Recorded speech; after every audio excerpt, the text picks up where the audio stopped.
자, 우리 지난주 철로역정 한 장면 살펴보았는데 십자가 앞에서 은혜 받고 길을 가던 크리스천은 세 부류의 사람을 만나게 됩니다. 그 세 부류의 사람은 여러분 안에 있기도 하고 여러분이 신앙생활을 하면서 주변에서 만나게 되는 사람이기도 할 것입니다. 첫째는 만사태평, 게으름, 과신을 만나고, 두 번째로는 위선자와 형식주의자를 만났으며, 마지막 부류의 사람은 겁쟁이와 불신이었습니다. 이들은 각각 우리로 하여금 항상 깨어 있어야 할 것과 형식주의에 빠지지 말아야 할 것과 어떠한 두려운 상황 속에서도 뒤로 물러서지 말아야 할 것을 교훈해주는 우화적인 인물이다, 이렇게 이해해 볼 수 있겠죠. 오늘은 크리스천이 그 고난의 산 정상에 위치한 아름다운 궁전에 도착한 이야기를 여러분과 함께 나누려고 합니다. 오늘 제가 여러분과 함께 나누게 될 설교는 세 가지 요점이 있습니다. 그 첫 번째 설교의 요점은 이것입니다. 우리는 담대한 믿음을 가져야 할 것입니다. 겁쟁이와 불신을 뒤로 하고, 이 겁쟁이와 불신이 고난의 산 아래쪽으로 막 도망가고 있었는데, 그때 여러분 기억하신다면은 이 아름다운 궁전 앞에서 사자를 만나게 됐는데 우리는 무서워서 들어갈 수 없어 도망가는 길이다, 이런 이야기를 했던 거 기억하시죠? 중간에 잠시 이 겁쟁이와 불신을 뒤로 하고 크리스천은 계속해서 고난의 산 정상을 향해 발걸음을 옮기게 됩니다. 중간에 잠깐 잠이 들긴 했어요. 자, 그래서 시간이 많이 흘러서 이제 밤이 되고 맙니다. 그는 부지런히 산의 정상을 향해 발걸음을 옮겼고 드디어 아름다운 궁전에 도착하게 되었습니다. 자, 그런데 크리스천은 선뜻 이 아름다운 궁전 안으로 들어갈 수가 없었습니다. 왜냐하면 거기에는 사슬에 묶인 두 마리 사자가 입구를 가로막고 있었기 때문이에요. 그때 아름다운 궁전의 문이 열리면서 누군가 나타납니다. 문지기가 나타나서 외칩니다. 사자들은 사슬에 묶여 있으니 두려워하지 마십시오. 당신의 믿음을 보이십시오. 길 가운데로만 걸어오십시오. 그 무엇도 당신을 해치지 못할 것입니다 하고 외치게 됩니다. 여러분, 근데 그게 사실이었어요. 사자들은 크리스천을 삼키기 위해서 달려들었지만 사슬이 이들을 단단히 붙들고 있었기 때문에 허용된 거리 이상으로 크리스천에게 사자들은 가까이 다가올 수가 없었던 거예요. 놀랍게도 사자의 발톱과 사자의 발톱 사이에 보이지 않는 안전한 길이 있었던 것입니다. 크리스천은 그 보이지 않는 안전한 길을 따라서 드디어 아름다운 궁전에 도착할 수 있었던 것이에요. 여러분, 떠오르는 말씀 있지 않습니까? 고린도전서 10장 13절 말씀. 여러분도 사자가 여러분 삼키기 위해서 발톱을 막 이리저리 휘갈겨 댈 텐데, 그 사이에, 사자의 발톱과 발톱 사이에 하나님께서 안전한 길을 마련해 놓으셨어요.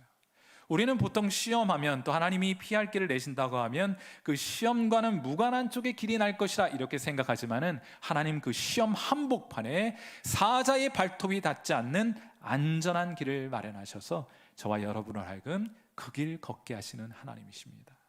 자, 고린도전서 10장 13절 말씀 우리 다 같이 한번 읽어보도록 하죠. 같이 읽습니다. 시작. 사람이 감당할 시험 밖에는 너희가 당한 것이 없나니 오직 하나님은 미쁘사 너희가 감당하지 못할 시험 당함을 허락하지 아니하시고 시험 당할 즈음에 또한 피할 길을 내사 너희로 능히 감당하게 하시느니라. 아멘. 이 피할 길은 시험 한복판에 보이지 않게 믿음의 길을, 믿음을 따라 걷는 사람들이 걸어갈 수 있도록 마련해 놓으신 거예요. 사랑하는 성도 여러분, 여기 아름다운 궁전은 지역교회, 성일교회를 뜻하는 것입니다. 우리는 보통 생각하기를 교회는요, 걸을 줄만 하면 아무나 들어올 수 있을 것이라고 생각합니다. 하지만 교회를 처음 찾는 분들에게는 그렇지가 않아요.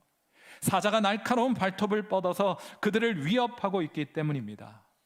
여러분 주변에 보시면 비교적 최근에 우리 교회를 찾아오신 분들이 계세요. 사자의 발톱에 찢길 각오를 하고 교회 안으로 돌아오신 겁니다. 왜 그분들이 그런 위협에도 불구하고 교회의 문을 열고 이곳에 함께하게 되신 겁니까? 주님 만나고 싶기 때문입니다. 주님 만나 위로받기 원하기 때문입니다. 지치고 고단한 인생 중에 안식을 주님 안에서 발견하기 위해서입니다. 영원한 본향에 도착할 때까지 함께 그 길 걸어갈 믿음의 사람들 만나기 위해서 그 사자의 발톱, 그 위협 무릅쓰고 교회 안으로, 그 아름다운 궁전으로 걸어 들어오시게 된 분들이에요. 그런데 이분들을 먼저 맞이하는 것은 교인들이 아닙니다.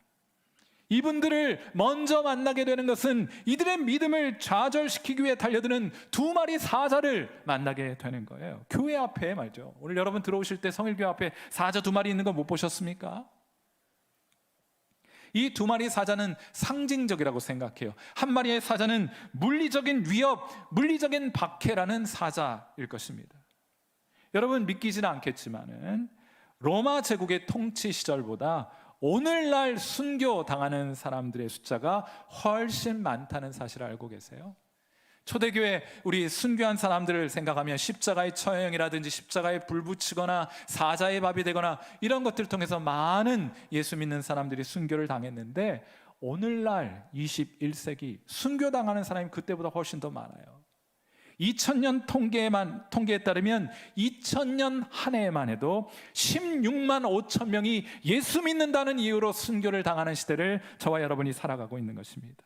그런데 참 감사하게도 오늘날 21세기 대한민국을 살아가는 저와 여러분은 그런 위협은 느끼지 않을 것입니다. 대신 다른 사자의 위협을 받고 있어요.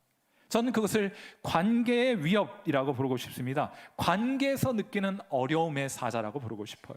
쉽게 말해서 교인들이 주는 실망과 상처 때문에 교회 앞까지 왔다가 고난의 산 내려가 버리는 사람들이 우리 주변에는 많이 있다는 뜻입니다.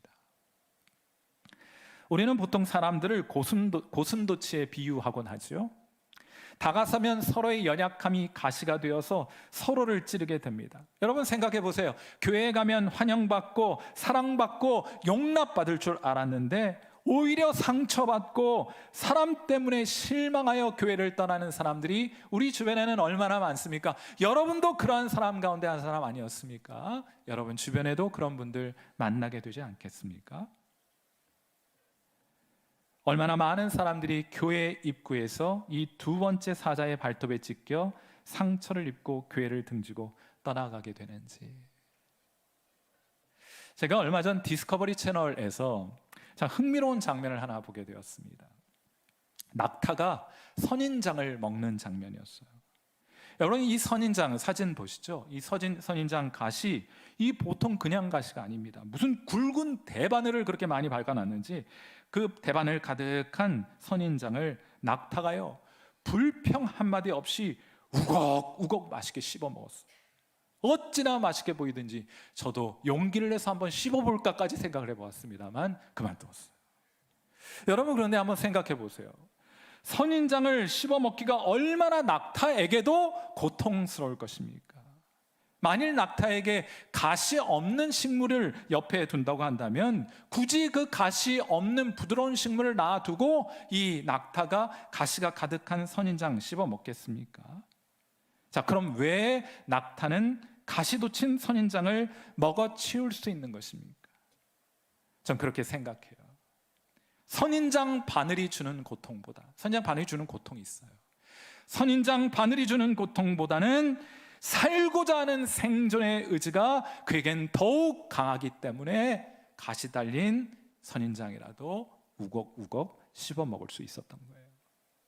물이 없는 사막에서 선인장만큼 수분을 풍부히 공급해주는 식물을 달리 발견할 수 없기 때문입니다. 사랑하는 성도 여러분, 혹시라도 우리 중에 목사인 저를 포함해서 우리 교인들의 연약함 때문에 상처를 입은 분이 계시다면 그분들께 교회를 대표해서 정중하게 용서를 구하고 싶습니다. 우리가 그만큼 연약한 사람들인 거예요. 하지만 동시에 그 상처가 주님께 나아가려는 여러분의 그 생존의 의지를 꺾지 않도록 그것을 그냥 방치하지는 말아달라고 당부드리고 싶습니다. 한 번 더 용기를 내어달라고 당부드리고 싶어요. 여러분 앞에 있는 사자의 발톱은 두렵고 그래서 피하고 싶은 것이 사실이지만은 포기하지 말고 여러분이 하나님께 대해 얼마나 목마른지를 드러내 보이는 그런 믿음의 기회로 삼아 보시면 어떻겠습니까? 아름다운 궁전 문지기는 아마도 잠언서 24장 10절을 염두에 두고 크리스천에게 이렇게 도전했던 것 같아요. 그 사자 발톱 사이로 난 그 길로 걸어 들어오십시오 하고 말해요. 우리 잠언서 24장 10절 말씀 우리 같이 한번 읽어봅니다. 시작. 네가 만일 환난 날에 낙담하면 내 힘이 미약함을 보임이니라. 아멘. 용기 내십시오. 교회 안으로 들어오는 것은 여러분 담대한 믿음의 결단이 필요한 것이 그냥 되는 것이 아닐 것입니다. 용기 내시는 여러분 되시기를 주님의 이름으로 축원해 드립니다. 오늘 설교의 두 번째 요점은 그렇게 사자의 발톱 사이로 난 그 보이지 않는 길을 따라 걸어 들어오게 될 때 여러분은 아름다운 궁전에 도착하게 될 것인데 거기에서 여러분은 아름다운 영적인 가족을 만나게 될 것이에요. 그래서 두 번째 설교 요점은 우리는 그리스도 안에서 한 가족입니다 하는 것이에요. 자, 크리스천은 문지기의 격려를 받아 사자들의 날카로운 발톱 사이로 난 좁은 길을 통과하여 드디어 아름다운 궁전에 도착하게 됩니다. 자, 그런데 제가 이 책을 읽다가 참 이 지점에서 흥미로운 점을 한 가지 발견하게 됩니다. 자, 그건 이 궁전의 문지기가 자, 크리스천이 그 위험한 길을 따라서 들어왔을 때 얼른 문을 열고 그를 궁전 안으로 인도하는 것이 아니라 문 밖에 세워놓고 상당 시간 그와 함께 대화를 나누는 장면이 등장하더라 하는 거예요. 이어 문지기는 대화를 마치고 그를 궁전 안으로 들여보내는 것이 아니라 또 배를 눌러서 누군가를 호출하게 됩니다. 이 궁전에 살고 있는 분별이라는 이름을 가진 아름다운 아가씨 한 명이 그 벨소리를 듣고 문가로 나오게 되죠. 그녀는 거기에서 또 크리스천과 함께 대화를 나누게 됩니다. 그가 이 궁전에서 하룻밤 묵어갈 수 있는지의 여부를 판단하기 위해서 분별 있게 대화를 나누고 있는 것이었어요. 그녀는 크리스천이 누구이고 어디에서부터 왔고 또한 어디로 가든지 어떻게 그가 이 길을 떠나게 되었는지 길에서 무엇을 보고 또 누구를 만났는지를 상세하게 묻고 대화하게 됩니다. 그때 크리스천이 이렇게 대답해요. 멸망의 도시에 살 때 제 이름은 지금은 크리스천이잖아요. 그런데 멸망의 도시에 살 때 그의 이름은 다른 이름을 가지고 있었어요. 영어로는 graceless예요. 은혜 받지 못한 자였습니다. 제가 멸망의 도시에 살 때는 은혜 없는 자, 은혜 받지 못하는 자였습니다. 그런데 제가 하나님의 은혜를 받고 이렇게 순례의 길 떠나게 되었습니다. 그리고 우리 주님께서 이곳에 순례자들을 위한 장소를 마련해 주셨다는 말씀을 듣고 하룻밤 묵어가고 싶은 마음으로 이곳을 방문하게 되었습니다 하고 아름다운 궁전을 찾아온 이유를 말하게 되는 거예요. 그때 이 오랜 간증을 듣던 분별 아가씨가 그 자리에 서서 이 간증을 들으면서 주르르 눈물을 흘리게 됩니다. 이어 분별 아가씨는 이 크리스천을 이 아름다운 궁전 안으로 인도하면서 다른 가족들을 불러내어 크리스천에게 가족들을 소개하게 되는데 세 자매가 등장하죠. 경건, 신중, 자비라는 자매들이 등장해서 함께 또 대화를 나눕니다. 뭐 예수 믿는 사람들께 할 말이 많은지 문가에서도 얘기하고 집안에 들어와서도 얘기하고 그렇게 밤새도록 크리스천을 한 가족의 일원으로 맞이하여 깊은 대화를 나누는 장면이 등장하게 돼요. 사랑하는 성도 여러분, 교회는 새로운 교인들을 맞이하게 될 때 그들을 적극적으로 환영하기도 해야 하는 것이지만 또한 동시에 매우 신중하게 어떠한 사람을 우리 가족의 일원으로 맞이하게 될 것인지를 매우 신중하고 분별력 있게 판단해야 하는 것입니다. 가족은 원래 그렇게 신중하게 결정하는 거예요. 여러분도 결혼하셔서 가정을 이루셨잖아요. 아무나 만나서 아무 여자 아무 남자나 만나서 결혼하셨습니까? 아니요. 신중의 신중을 거듭하여 분별하고 또 분별해서 평생 함께할 사람을 맞이하여 가정을 이루게 되는 것 아닙니까? 교회도 마찬가지예요. 요즘은 상황이 제게 조금 여유치 않아서 그렇게 하고 있지 못하지만은 저는 새로운 분들이 우리 교회에 등록하시게 되면 가급적 빨리 신방을 하려고 매우 애써 왔습니다. 이분들이 어떻게 주님을 만나서 은혜 받게 되었는지, 어떤 인도하심을 받아 우리 교회까지 오시게 되었는지 전 정말 그 이야기 듣고 싶어요. 그리고 대화의 마지막에 제가 이분들에게 꼭 던지는 질문이 있습니다. 어떤 질문인가 하면, 집사님, 예수님은 집사님에게 어떤 분이세요? 꼭 한번 물어봐요. 그럼 많은 분들이 그 이야기하며 내게는 예수님 이런 분입니다 하면서 그렇게 눈물을 글썽이게 됩니다. 여러분, 그 이야기 듣고 글썽이는 눈물 보면 제 눈에도 눈물이 그렁그렁하게 되죠.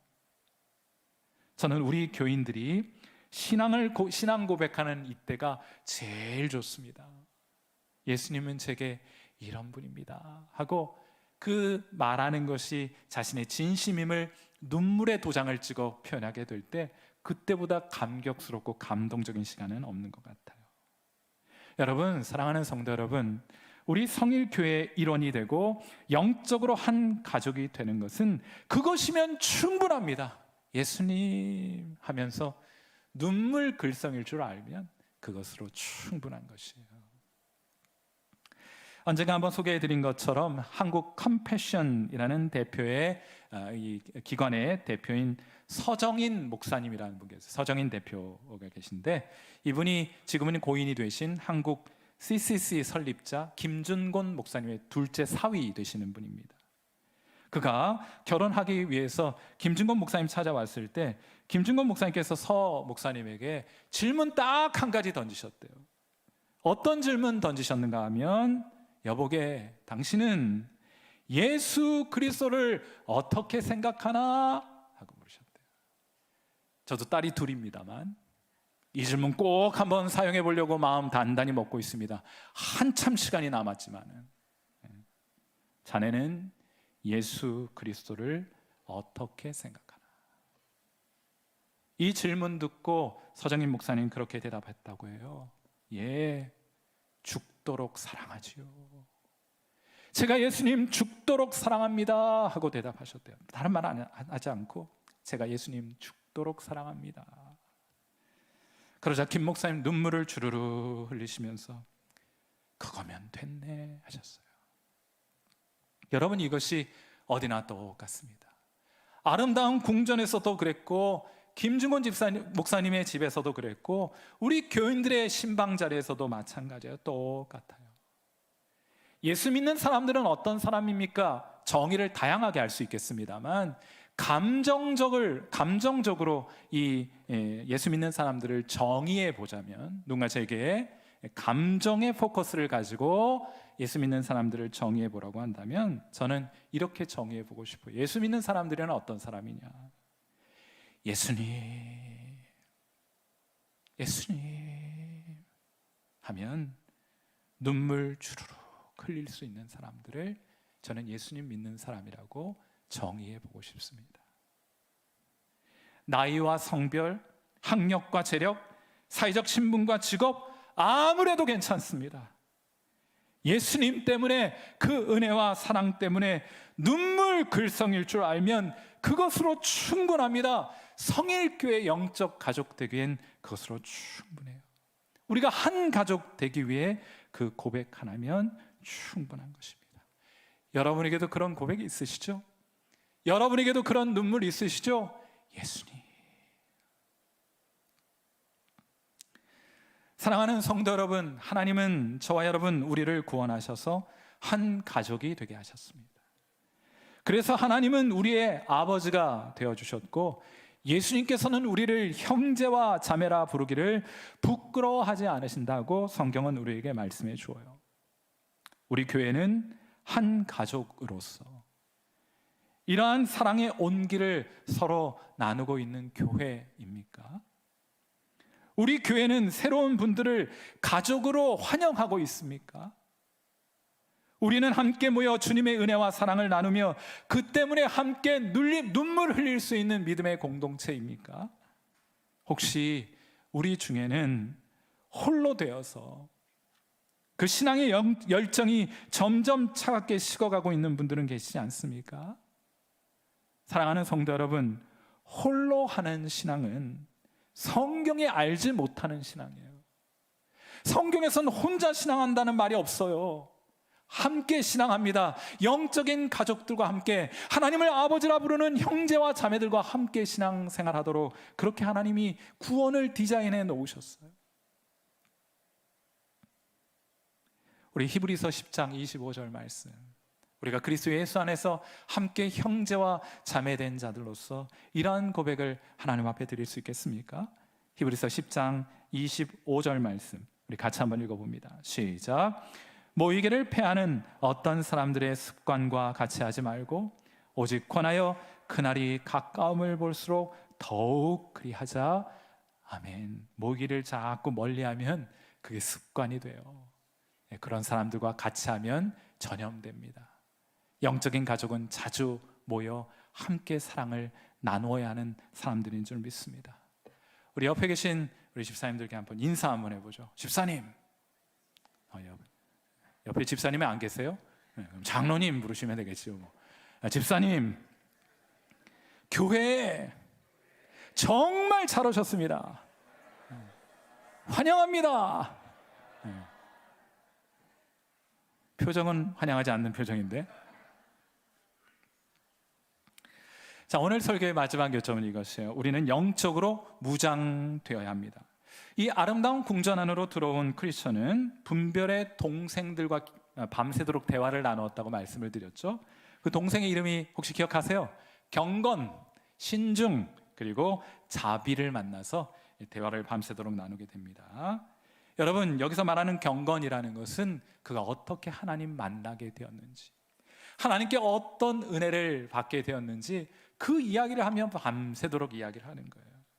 여기 신중이라는 것은 그가 죄와 더불어 어떻게 싸우고 있는지, 어떻게 죄를 이길 수 있는지 그 대화를 신중과 함께 깊이 또 나누게 됩니다. 여기서 말하는 자비는 어려운 형편에 있는 사람들을 돕는 것도 물론이지만은 가장 우선적으로 예수 믿지 않는 가족들을 어떻게 구원에 이르게 할 것인지, 그것을 위해서 크리스찬은 무엇을 하고 있는지. 여러분, 크리스찬은 지금 혼자 이 신앙의 여정을, 그 순례길을 걷고 있지 않습니까? 가족들 지금 다 어디 있어요? 멸망의 도성에 머물고 있지 않습니까? 그들 향한 안타까운 마음으로 밤새도록 그렇게 이야기를 해요. 여기 지금 경건, 신중, 자비, 성도들이 교회 안에서 무엇을 주제로 대화해야 하는 것입니까? 이걸 함께 나누는 거예요. 하나님의 은혜를 나눕니다. 죄와 어떻게 더불어 싸워 이길 수 있지를 말합니다. 그리고 어떻게 영혼 구원할지를 말하는 것이 교회의 대화의 주제가 되어야 한다는 거예요. 무슨 정치 이야기를 그렇게 합니까? 무슨 모여서 그렇게 돈 벌 궁리합니까? 우리 무슨 모여서 그렇게 건강 이야기 나눕니까? 중요하지 않다는 이야기는 아니지만은 교회 성도들이 모여 함께 나누는 대화의 본질에는 반드시 하나님의 은혜와 죄와 더불어 어떻게 싸워 경건한 삶, 성결한 삶을 살아갈지와 그리고 영혼 구원에 대한 대화가 그 대화의 본질을 구성하고 있어야만은 틀림이 없는 것이라고 생각하게 됩니다. 크리스천은 이어 풍성한 음식을 대접받았고 이어 평화의 방에서 깊은 단잠에 빠져들게 되는데, 책에 보면 그런 표현이에요. 어린 시절 맛보았던 단잠을 내가 다시 한번 잘 수 있었노라 하고 말해요. 여러분, 교회에 오시면 평안하셔야 돼요. 교회가 나뉘어져서 싸우고 다투고 분열하고 갈등하고 교회가 갈라지면 그것만큼, 그것보다 더 지옥과 같은 맛은 없지 않습니까? 사랑하는 성도 여러분, 교회가 화목하고 평안을 누리게 될 때, 인생에 지치고 고단한 인생 살다가 안식을 찾아 교회에 나온 그 사자의 발톱과 위협을 무릅쓰고 교회로 나온 분들이 그 안에서 평안을 누릴 수 있을 것이 아닙니까? 그런 우리가 말과 언행에 각별히 주의해야 될 이유가 거기 있는 거예요. 교회 안에서 영적인 가족들이 누리는 교제는 이런 것이어야 합니다. 여러분, 목장 안에서 그런 대화가 계속해서 이야기되어야 하는 것이에요. 하나님께 받은 은혜 나누고 함께 음식을 나누고 함께 있음으로 인해 참 평안하구나, 내가 참 이곳에서 단잠을 잘 수 있구나. 그러고 보니 한두 분이 제 설교를 들으면서 참 깊은 단잠을 주무시고 계신데 제가 그분들 깨울 생각이 없어요. 교회는 그런 곳이 되어야 하기 때문입니다. 자, 그 다음날 단잠을 자고 깨었어요. 그 다음날 아침 크리스천은 다시 길을 떠날 준비를 합니다. 이때 분별과 그의 동생들은 크리스천을 어디론가 안내해 가게 됩니다. 무기가 가득한 창고로 그를 데리고 가게 되죠. 그리고는 벽에 걸린 흉패, 가슴을 보호하는 갑옷과 투구를 크리스천에게 입혀주었고 방패와 검을 주어서 전신을 무장시키는 장면이 등장하게 되죠. 에베소서 6장 13절 말씀. 교회는 어떤 곳입니까? 자, 그렇게 대화하고 또 음식을 나누고 또 그렇게 안식을 누리다가 여러분이 이제 예배 마치고 나면 세상으로 가셔야 되잖아요. 그냥 무방비 상태로 세상에 나가면 사탄의 공격 견뎌낼 수 있겠습니까? 그러므로 교회는 영적으로 성도들을 무장하여 그들이 신앙의 여정을 걸어갈 수 있도록 그렇게 안내해야 될 책임과 사명을 가지게 되는 것입니다. 에베소서 6장 13절, 사도 바울도 이를 잘 알았기 때문에 이렇게 말해줍니다. 에베소서 6장 13절 말씀도 같이 읽어요. 시작. 그러므로 하나님의 전신갑주를 취하라. 이는 악한 날에 너희가 능히 대적하고 모든 일을 행한 후에 서기 위함이라. 아멘. 사랑하는 성도 여러분, 우리는 아직도 가야 할 길이 많이 남아 있습니다. 여러분, 그 길 가자면은 사탄의 많은 공격이 있을 것입니다. 사탄은 여러분이 하나님 때문에 기뻐하는 거 보지 못해요. 여러분의 믿음을 어찌하든 흔들 것이고 여러분의 믿음을 어찌하든 약화시킬 것이고 어찌하든 그 믿음을 빼앗아 가기 위해서 수단과 방법을 다 동원하게 될 것입니다. 가리지 않을 거예요. 여러분, 우리가 이 막강한 사탄의 세력에 맞서서 어떻게 우리의 믿음을 지킬 수 있겠습니까? 방법은 딱 하나밖에 없습니다. 하나님께서 주시는 자원을 의지하는 방법밖에는 없어요. 교회는 성도들이 이 믿음의 전쟁을 잘 수행해 갈 수 있도록 그들을 잘 무장시켜 주어야 할 책임과 사명을 가지게 됩니다. 목장에서 또 교회의 성경 공부를 통해 예배를 통해 찬양을 통해 기도를 통해 성도들을 무장시키는 책임과 사명을 가지게 돼요. 그런데 참 재밌게도요, 이 에베소서 6장과 또 철로 6장을 읽어보면 하나님의 전신갑주에는 한 가지 중요한 특징이 있다는 것을 알게 됩니다.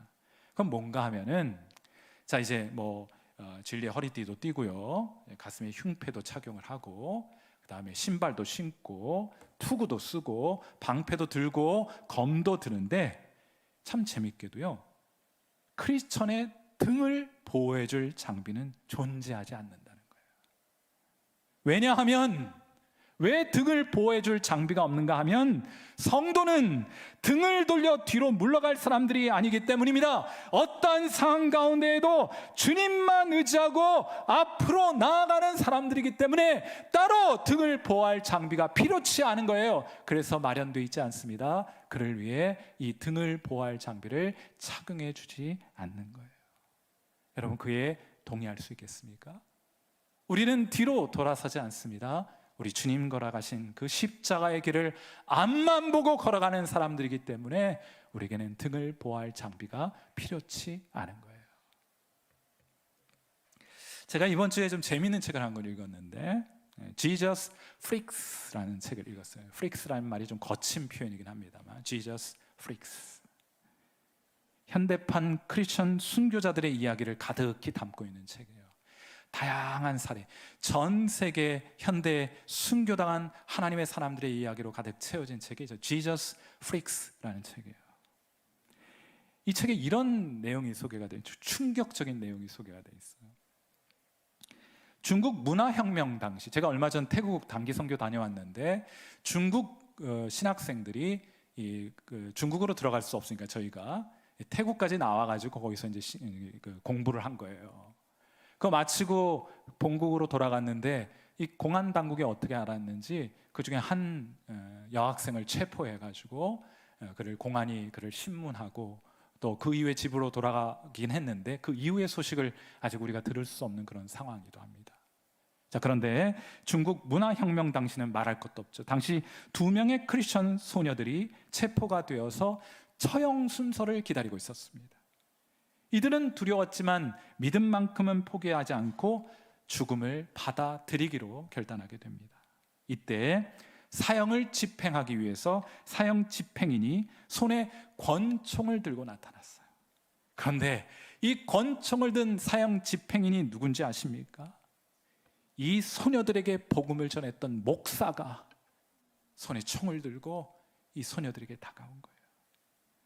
간수들이 회유했습니다. 이 목사를 회유해서 만일 이 소녀들을 권총으로 쏴 죽인다면은 그를 석방해 주겠다고 약속을 했고, 그는 그 제안을 수용했던 거예요. 소녀들은 자신들을 죽이기 위해 총을 들고 온 사람이 다른 사람이 아니라 자기들에게 복음을 전했던 목사라는 사실에 당황을 했지만은, 이들은 작은 목소리로 대화를 나눈 후에 목사님에게 정중하게 인사를 건네면서 말합니다. 목사님의 손에 죽기 전에 먼저 진심으로 감사하다는 말씀을 드리고 싶습니다. 목사님은 우리에게 영원한 생명의 길을 가르쳐 주셨습니다. 그리고 지금 총을 잡고 있는 그 손으로 우리에게 침례와 성찬을 베푸셨지요. 또한 목사님은 크리스천도 때때로 나약해지고 끔찍한 죄를 범하지만 다시 용서받을 수 있다고 가르쳐 주셨습니다. 지금 우리에게 하려는 일을 나중에 후회하게 된다면 유다처럼 절망하지 말고 베드로처럼 회개하실 수 있기를 바랍니다. 하나님은 목사님에게 복을 내리시고 우리가 마지막 순간까지 목사님의 실패에 대해 분노하지 않았음을 기억해 주실 것입니다. 이제 우리는 감사하는 마음으로 순교의 잔을 마실 것입니다 하고 이야기를 했더래요. 물론 이 목사는 마음이 더욱더 강팍해져 가지고 권총의 방아쇠를 그 소녀들을 향해 당기고 맙니다. 이 책의 저자들은 이러한 사람들을, 이 크리스천 소녀와 같은 사람들을 지저스 프릭스라고 부르고 있는 거예요. 우리말로 말하자면 예수의 미친 자들이라고 부를 수 있겠습니다. 사랑하는 성도 여러분, 우리에게는 등을 보호할 장비가 필요하지 않습니다. 뒤로 물러서지 않을 것이기 때문입니다. 적에게 등을 돌려보지도 않을 것이기 때문입니다. 우리는 오직 앞만 보고 주님 계신 곳을 향해 뚜벅뚜벅 믿음의 걸음을 내디딜 사람들이기 때문이에요. 사랑하는 성도 여러분, 여러분이 오늘까지 그렇게 걸어오셨어요. 그리고 내일 우리가 그러한 걸음으로 주님을 영화롭게 할 것입니다. 오늘 그렇게 하기로 새롭게 다짐할 수 있는 그런 귀한 신앙의 고백이 저와 여러분에게 있게 되기를 주님의 이름으로 축원해 드립니다. 함께 기도하겠습니다. 자, 우리 반주 들으시면서 함께 기도하도록 하죠. 하나님, 우리로 용기와 믿음을 주셔서 언제나 영적인 재충전을 위해 교회를 향해 담대히 나아가게 하옵소서. 사람들이 주는 상처와 낙담케 하는 그런 말들과 행동들이 있지만은 그것보다 주님을 아는 것이 제겐 더 소중하고, 또 아름다운 궁전에 있는 성도들과 참된 성도들과 함께 교제를 나누는 일이 제겐 꼭 필요한 일이므로 낙타가 선인장, 가시돋친 선인장을 우걱우걱 씹어 먹듯이 그런 가시돋친 말들, 그런 가시돋친 행동들 제가 다 소화해낼 것입니다. 제게 용기 주시고 제게 능력 허락하여 주옵소서. 그렇게 간절히 한번 기도해 보실까요? 교회 안에서 영적인 참된 가족들을 만나게 하옵소서. 주님 주신 은혜를 나누며 풍성한 사랑의 교제를 나눌 수 있는, 신뢰할 수 있는 믿음의 동역자들을 이곳에 만나 기쁨과 안식을 누리게 하옵소서. 그리고 우리 영적으로 무장하여 뒤로 물러서지 말고 죽으면 죽으리라 하는 각오로 우리 주님 따르게 하옵소서.